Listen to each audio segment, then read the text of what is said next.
अस्सलाम वालेकुम। Pakistan बमुकाबला West Indies के दरमियान दूसरा T20 मैच कब और कितने बजे खेला जाएगा पाकिस्तानी टाइम के मुताबिक, तो आज के इस वीडियो के अंदर आपको मुकम्मल तफसील आप लोगों को मिलेगी। तो दोस्तों, पाकिस्तान और वेस्ट इंडीज़ के दरमियान पहला T20 मैच खेला गया और पहला T20 मैच जो कि बारिश की नज़र हो चुका है। तो अब दोनों टीमों के दरमियान बाकी 3 T20 मैच होंगे और 3 T20 मैच पाकिस्तानी टाइम के मुताबिक कितने बजे खेले जाएंगे, वो क्या दूसरा T20 मैच पाकिस्तानी टाइम के मुताबिक ही खेला जाएगा या नहीं खेला जाएगा, वीडियो के अंदर आपको मुकम्मल तफसील आप लोगों को मिलेगी।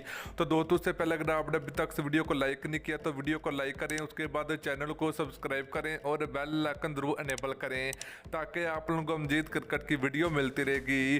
तो चलिए दोस्तों, आपको बताते चले कि पाकिस्तान और वेस्ट इंडीज़ के दरमियान दूसरा T20 मैच खेला जाएगा 31 जुलाई को। तो दोस्तों, ये मैच पाकिस्तानी टाइम के मुताबिक रात के 8 बजे खेला जाएगा।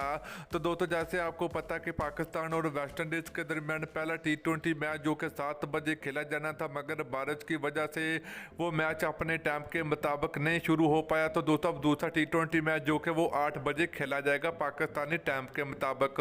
तो दोस्तों, कौन सी टीम जीतेगी दूसरा T20 मैच, तो आप लोगों ने जरूर बताना।